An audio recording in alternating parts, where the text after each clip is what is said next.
Mes amis poissons, bonjour et bienvenue sur la chaîne Tarot à merveille. Pour votre tirage général, ceux qui me découvrent, soyez les bienvenus. J'espère que vous allez bien. Allez, c'est parti. Il y a de l'argent qui vous cherche en ce moment. Pas de la manière dont vous l'imaginez. Pas une mallette qui tombe du ciel. Pas un chiffre rond qui apparaît sur votre compte sans explication. Non. L'argent qui vous cherche est plus subtil que cela. Il suit un chemin que vous avez vous-même tracé sans le savoir. Un chemin fait de pensées, de choix, de renoncements et surtout, de quelque chose que vous avez changé récemment dans votre manière d'exister. Et c'est de ce changement que nous devons parler.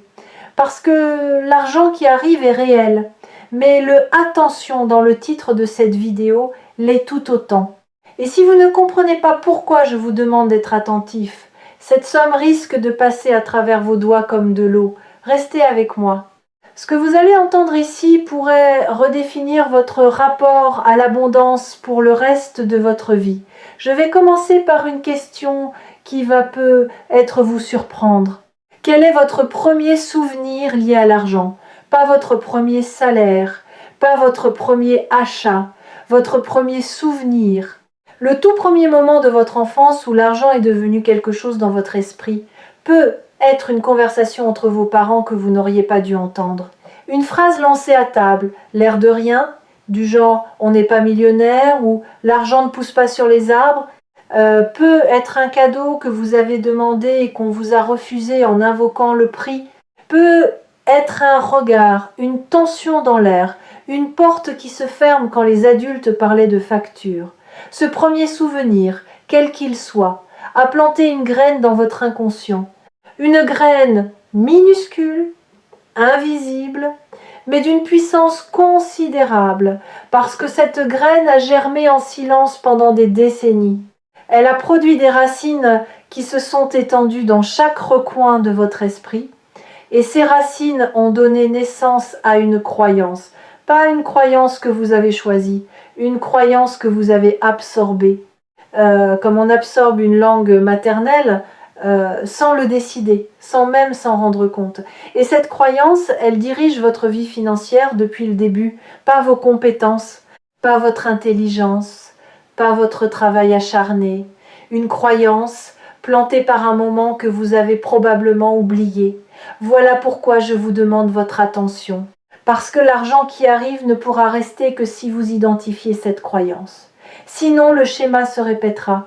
L'argent viendra puis repartira. Comme il l'a peut être déjà fait dans votre vie. Comme ces périodes où tout allait bien financièrement, puis où de manière presque mystérieuse, les choses se défaisaient. Une dépense imprévue, une opportunité ratée. Un choix qui, rétrospectivement, semblait saboter exactement ce que vous veniez de construire. Ce n'était pas de la malchance, c'était la croyance qui faisait son travail, qui remettait les choses à leur juste place, votre place selon elle, la place du manque. Aujourd'hui, nous allons déraciner cette croyance, pas en la combattant. On ne combat pas une racine, on la déterre, on la regarde, on comprend comment elle s'est formée.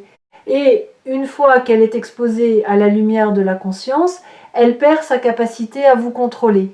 Pensez à votre rapport actuel avec l'argent, pas ce que vous en dites publiquement, ce que vous en ressentez secrètement.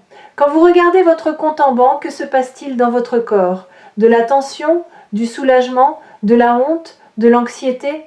Quand quelqu'un autour de vous réussit financièrement, quelle est votre première réaction? La vraie, celle d'avant le sourire poli, de la joie sincère, un pincement, un pourquoi pas moi qui passe comme un éclair. Quand vous pensez à l'idée d'avoir beaucoup d'argent, vraiment beaucoup, que ressentez-vous? De l'excitation ou une forme subtile de malaise, comme si cette idée ne vous était pas destinée. Ces réactions ne mentent pas, elles sont la voix de la croyance souterraine. Et elles vous révèlent exactement ce qui, en vous, empêche l'abondance de s'installer durablement. Je ne suis pas en train de vous dire que tout est dans votre tête. Les réalités économiques existent. Les difficultés matérielles sont concrètes. Mais il y a une dimension que les chiffres ne captent pas. Une dimension intérieure qui détermine en grande partie comment vous accueillez, gérez et conservez ce qui vient à vous. Deux personnes peuvent recevoir exactement la même somme d'argent et en faire des choses radicalement différentes, non pas parce que l'une est plus intelligente que l'autre, mais parce que leur relation intérieure avec cette somme est fondamentalement différente. L'une se sent légitime, l'autre se sent en sursis. Et vous, dans quelle catégorie êtes-vous en ce moment ? Avant de répondre trop vite, laissez-moi vous dire une chose. La catégorie dans laquelle vous vous trouvez aujourd'hui n'est pas une fatalité. C'est un état temporaire, un reflet de vos croyances actuelles, pas de votre potentiel réel. Et les croyances, contrairement à ce que beaucoup pensent, ne sont pas gravées dans la pierre. Elles sont gravées dans l'habitude. Et les habitudes se changent, pas du jour au lendemain, pas avec un claquement de doigts, mais avec de la conscience, avec de la patience, avec cette volonté douce mais persistante de choisir chaque jour une pensée différente quand l'ancienne se présente. Quand la voix du manque murmure « il n'y en aura jamais assez », vous pouvez choisir de répondre calmement, sans forcer. Il y en a toujours eu assez pour que je sois encore debout aujourd'hui. Et cette réponse n'est pas du déni, c'est un fait. Vous êtes encore là, vous avez traversé chaque tempête financière de votre vie, chacune, sans exception. Et vous êtes toujours debout. Cette résilience n'est pas ordinaire, elle est la preuve vivante que quelque chose en vous sait naviguer, même dans les eaux les plus agitées. Voici ce que je perçois pour vous, vous êtes à la lisière. Exactement à la frontière entre l'ancien paradigme et le nouveau. L'ancien paradigme, c'est celui où l'argent est une source de stress, un sujet tabou, une récompense qu'il faut mériter par la souffrance, ou pire, une preuve de valeur personnelle.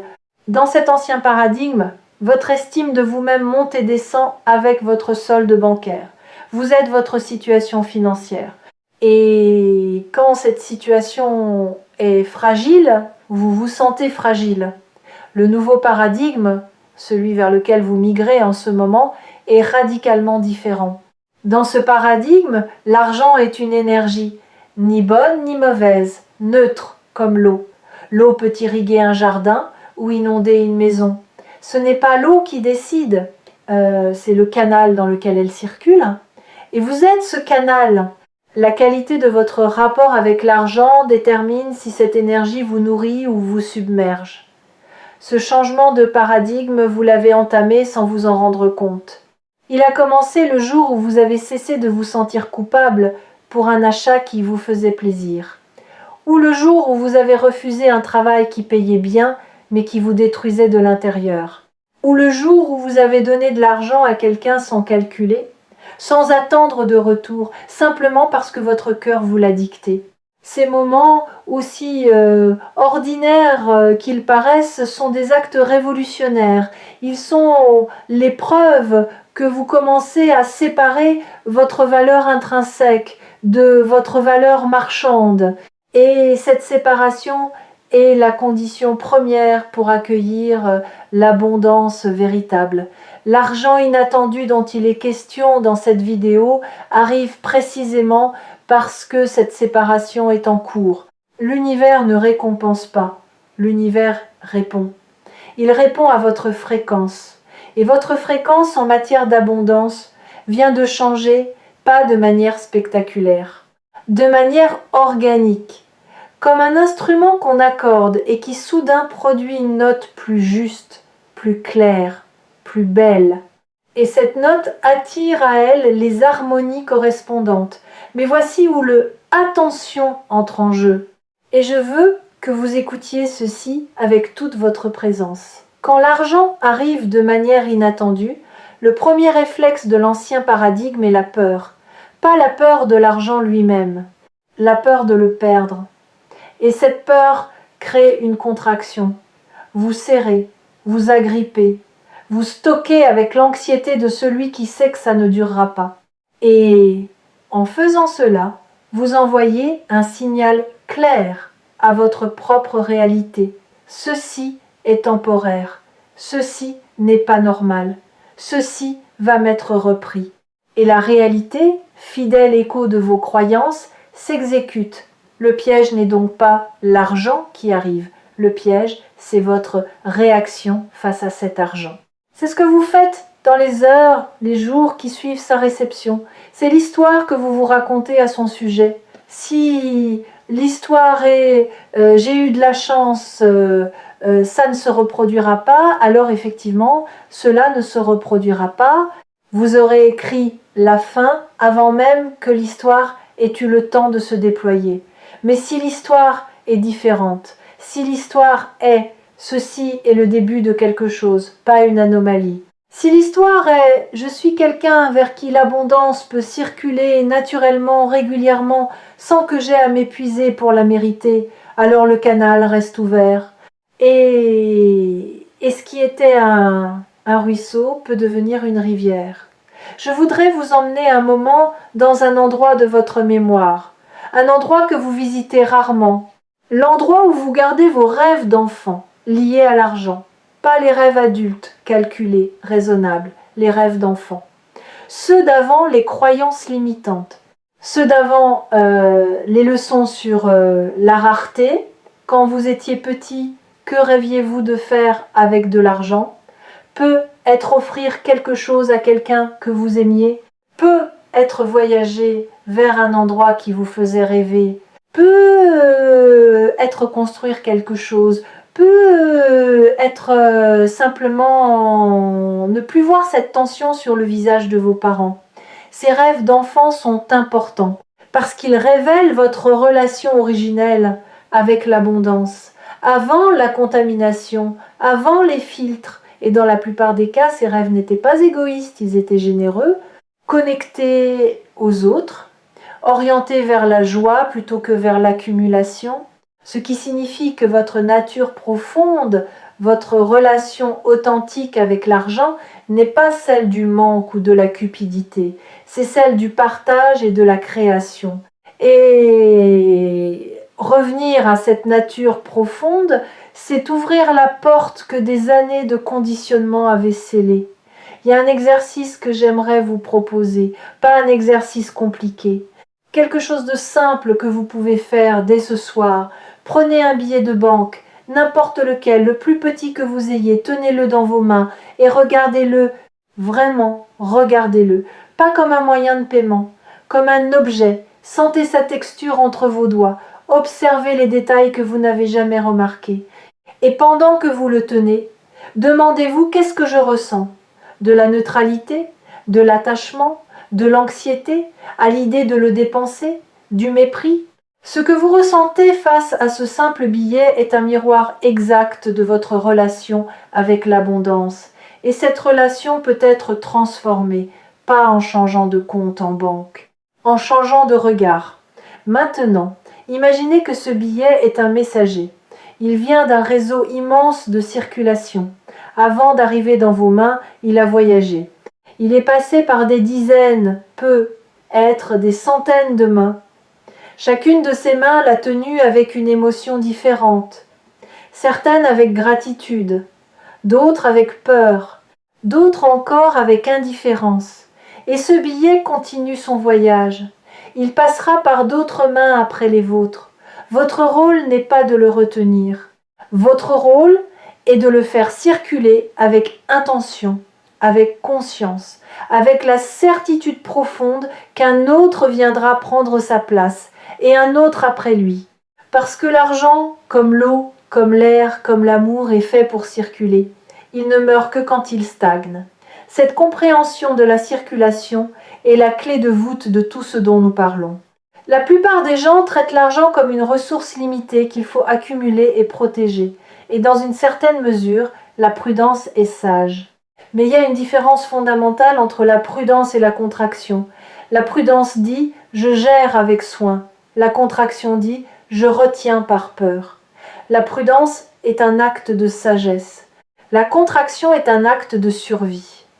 Et quand vous vivez en mode survie, l'univers vous envoie exactement de quoi survivre. Juste assez, jamais plus. Parce que c'est le signal que vous émettez. Juste assez. Ce dont vous avez besoin maintenant, c'est d'élargir ce signal, de passer de juste assez à plus qu'assez, non pas par avidité, par expansion, par ouverture, par la décision consciente de vous autoriser davantage. Quelque chose me pousse à vous dire ceci. Ce que vous avez traversé financièrement, les périodes de manque, les moments où vous comptiez chaque centime, les nuits où l'inquiétude vous empêchait de dormir, tout cela n'a pas été vain. Tout cela vous a enseigné quelque chose que l'abondance seule n'aurait jamais pu vous apprendre, la valeur de ce qui ne s'achète pas, le prix inestimable de la tranquillité d'esprit, la richesse d'un lien humain sincère qui ne dépend d'aucun chiffre. Vous avez acquis, à travers ces épreuves, une sagesse financière qui ne se trouve dans aucun livre de développement personnel, la sagesse de celui qui a touché le fond et qui sait, dans chaque cellule de son corps, qu'il ne veut plus y retourner, pas par peur, par connaissance. Cette sagesse est votre atout le plus précieux dans ce qui arrive, parce que l'argent inattendu qui se présente ne tombe pas dans les mains d'un novice. Il tombe dans les mains de quelqu'un qui connaît le prix des choses, qui sait distinguer le superflu de l'essentiel, qui ne confondra pas abondance et excès. Et c'est précisément ce type de personne que l'univers choisit pour porter des sommes plus importantes. Parce que cette personne ne sera pas détruite par l'argent, elle sera portée par lui. Ceux qui ont trouvé leur chemin jusqu'à Tarot à merveille savent que les messages partagés ici ne sont jamais des promesses vides, ce sont des miroirs, des invitations à regarder ce que vous portez déjà en vous et que vous n'osez pas encore reconnaître. Et ce que vous portez en ce moment, c'est une capacité d'abondance que vous n'avez jamais pleinement activée. Non pas parce que vous n'en étiez pas capable, mais parce que personne ne vous avait donné la permission. Et la vérité libératrice, c'est que vous n'avez jamais eu besoin de cette permission. Elle a toujours été en vous. Je veux aborder un point que peu de gens osent évoquer quand ils parlent d'argent. La culpabilité. Il existe une culpabilité silencieuse liée au désir d'abondance. Une partie de vous peut être influencée par l'éducation, par la culture, par certaines croyances héritées, considère que vouloir de l'argent est suspect, que c'est matérialiste, que c'est superficiel, que les gens bien ne pensent pas à l'argent, que la spiritualité et l'abondance financière sont incompatibles, et cette culpabilité agit comme un frein invisible. Elle vous empêche de demander la rémunération que vous méritez. Elle vous pousse à brader vos talents. Elle vous fait sentir coupable quand vous dépensez pour vous-même. Observez comment cette culpabilité fonctionne dans votre quotidien. Vous entrez dans un magasin, vous voyez quelque chose qui vous plaît, quelque chose qui n'est pas nécessaire mais qui vous ferait du bien, et immédiatement la voix intérieure se déclenche. Tu n'en as pas besoin, c'est du gaspillage. Pense aux factures, il y a des gens qui n'ont rien. Cette voix semble raisonnable, elle semble responsable. Mais écoutez bien ce qu'elle dit vraiment. Elle ne dit pas tu n'en as pas besoin, elle dit tu ne le mérites pas. Et il y a un gouffre entre ces deux phrases. La première est un choix financier. La seconde est un jugement sur votre propre valeur. Et c'est ce jugement-là, caché sous le masque de la raison, qui étouffe votre capacité à recevoir. Parce que recevoir de l'argent et s'interdire d'en profiter, c'est comme ouvrir une fenêtre et garder les volets fermés. La lumière est là, mais elle ne rentre pas. L'abondance n'est pas seulement la quantité d'argent que vous possédez, c'est la liberté que vous vous accordez d'en jouir, de l'utiliser pour nourrir votre vie, votre bien, être votre joie, sans justification, sans excuse, sans cette petite gymnastique mentale qui transforme chaque plaisir en calcul. Déconstruisons cela ensemble. L'argent en soi n'a aucune moralité, il n'est ni vertueux ni vicieux, il est un outil, un amplificateur, il amplifie ce que vous êtes déjà. Si vous êtes généreux, l'argent vous rend plus généreux. Si vous êtes créatif, l'argent nourrit votre créativité. Si vous êtes bienveillant, l'argent étend la portée de votre bienveillance. Refusez l'argent par principe, c'est refuser l'outil qui pourrait multiplier votre impact positif dans le monde. Et quel sens cela a-t-il ? La spiritualité authentique ne méprise pas la matière. Elle l'habite pleinement. Elle comprend que le monde physique, y compris l'argent, est un terrain d'expression pour l'âme. Que prendre soin de ses finances, c'est prendre soin de sa stabilité, de sa liberté, de sa capacité à choisir la vie que vous voulez vivre plutôt que celle que les circonstances vous imposent, et que cette liberté de choix est l'une des conditions les plus fondamentales pour vivre en alignement avec soi-même. L'argent entre les mains de quelqu'un d'éveillé devient un instrument de beauté, un moyen de soutenir les causes qui comptent, de créer des espaces de joie, de transmettre à ceux qu'on aime non pas des biens mais des possibilités.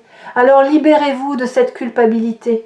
Elle ne vous appartient pas. Elle appartient à ceux qui vous l'ont transmise, souvent sans le vouloir, souvent parce qu'ils la portaient eux-mêmes. Vous pouvez la déposer maintenant. Comme on dépose un manteau qui n'est pas le vôtre et qui n'a jamais été à votre taille, parlons de ce qui va se passer concrètement. L'argent inattendu qui arrive peut prendre plusieurs formes. Une opportunité professionnelle que vous n'aviez pas anticipée, un remboursement oublié, un projet qui aboutit après une longue gestation, un cadeau, une porte qui s'ouvre dans un domaine que vous n'aviez pas exploré. La forme exacte importe peu. Ce qui importe, c'est votre état intérieur au moment où cette somme se présentera. Et votre état intérieur, en cet instant précis, est en train de se calibrer. C'est exactement ce que fait cette vidéo. Elle recalibre votre fréquence, elle adoucit les résistances, elle dénoue les nœuds de culpabilité, de peur et de doute qui bloquaient la circulation. Chaque mot que vous entendez agit comme un solvant doux sur les croyances rigides, pas en les détruisant brutalement. En les assouplissant suffisamment pour que la lumière passe à travers. Si ce message résonne en vous avec une force particulière, les énergies captées ici sur Tarot à Merveille vous concernent directement. Et je vais vous dire pourquoi. Parce que vous n'êtes pas quelqu'un qui arrive ici par hasard, vous êtes quelqu'un qui arrive ici par alignement. Par cette forme d'intelligence silencieuse qui vous guide vers les mots exacts dont vous avez besoin, au moment exact où vous en avez besoin. Voici ce que je vous invite à faire dans les jours qui viennent. Changez un seul mot dans votre vocabulaire intérieur. Un seul. Remplacez dépenser par circuler. Quand vous achetez quelque chose, au lieu de penser « je dépense », pensez « je fais circuler ». Ce changement semble anodin. Il ne l'est pas du tout. Dépenser implique une perte, quelque chose qui diminue, qui s'en va. Circuler implique un mouvement, un cycle. Ce qui part revient sous une autre forme. L'énergie de l'argent est une énergie de circulation, pas de stagnation. Et quand vous la laissez circuler avec confiance, sans agrippement, sans angoisse, elle circule plus abondamment. Pas parce que c'est magique, parce que c'est mécanique. Un canal ouvert laisse passer plus d'eau qu'un canal étranglé par la peur. Un dernier mot.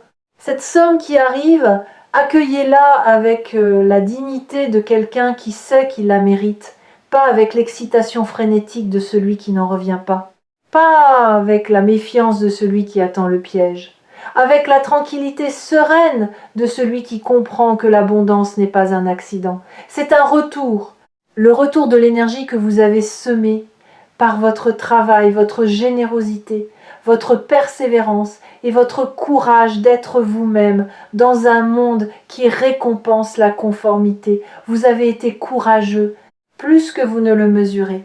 Et le courage finit toujours par être honoré. Pas toujours dans les délais que nous espérons, mais toujours dans les proportions que nous méritons. Il y a un dernier enseignement que je veux partager avec vous avant de conclure. L'argent a une mémoire, pas une mémoire littérale, une mémoire énergétique.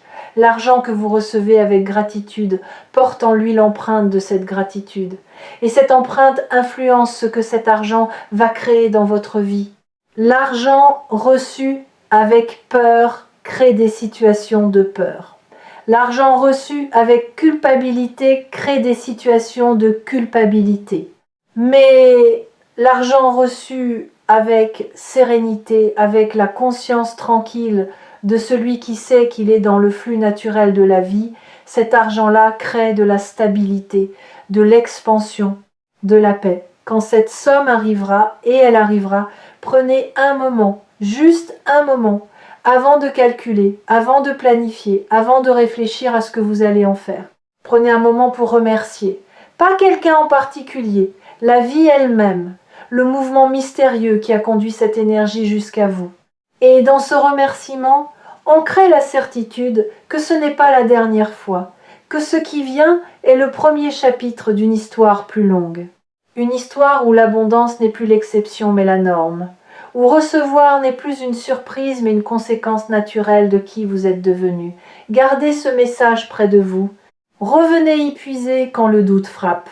Et rappelez-vous chaque jour que Tarot à merveille est là, comme un phare discret dans la nuit, pour vous souffler ce que votre âme sait déjà, mais que votre mental a parfois besoin d'entendre. L'abondance ne frappe pas à la porte. Elle répond à une invitation, et cette vidéo est votre invitation. Envoyez, reçu, acceptez, le mouvement est lancé, faites-lui confiance, prenez soin de votre canal, l'eau arrive,